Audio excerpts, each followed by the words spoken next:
पतल तेल कड़छीअ में काढ़े ॾिठी कई साल के दल में वाड़े ॾिठी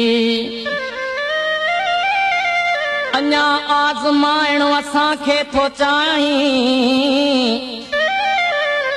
तोड़े घर कखावां बिसाड़े ॾिठी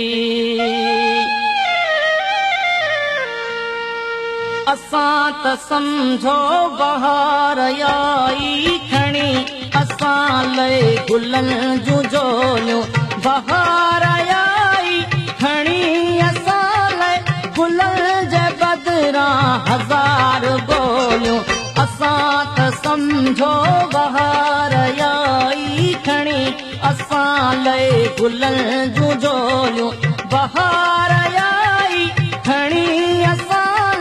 गुलनि जे बदिरां हज़ार ॿोलियूं असां त सम्झो बहार आई खणी असां लए गुलनि जूं झोलियूं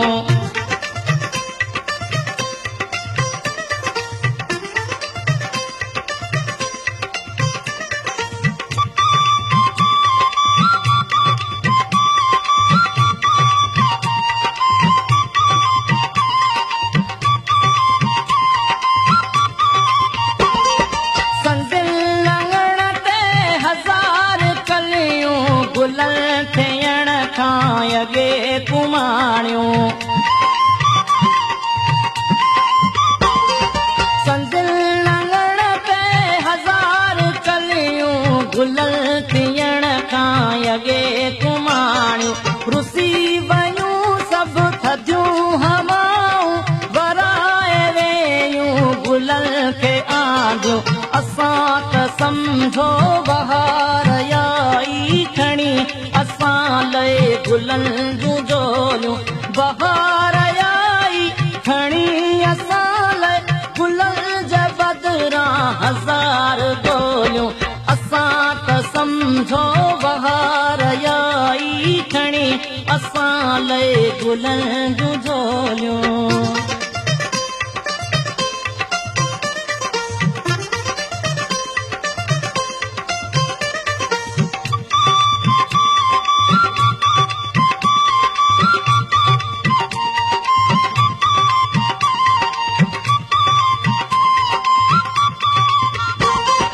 किथे ख़बर हुई करात राणी मुर कहाणी विञाए वेहंदी किथे ख़बर हुई करात राणी मुर कहाणी विञाए वेहंदी लहूअ जो ॻाढ़ो कफन सजाए लुड़क असां लए लिकाए ईंदी असां त सम्झो बहार आई खणी असां लए गुलनि जूं झोलियूं बहार आई खणी असां लए गुलनि जे बदिरां हज़ार ॿोलियूं असां त सम्झो बहार आई खणी असां लए गुलनि जूं झोलियूं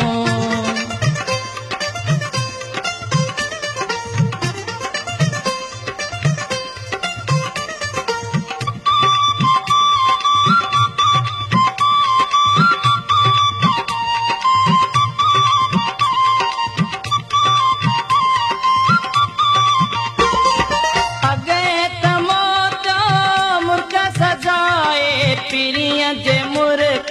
जियां पे मुर्कियो अॻे त मौत मुर्ग सजाए पीरियं जे मुर्क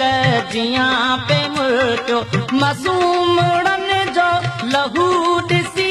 अॼु ज़ुल्म जे रख में सदा लाइ उजड़ियो असां त सम्झो बहार आई खणी असां लए गुलनि जूं झोलियूं बहार आई खणी असां लए गुलनि जे बदिरां हज़ार ॿोलियूं असां त सम्झो बहार आई खणी असां लए गुलनि जूं झोलियूं बहार आई खणी असां लए गुलनि जे बदिरां हज़ार ॻोल्हियूं असां त सम्झो बहार आई खणी असां लए गुलनि जूं झोलियूं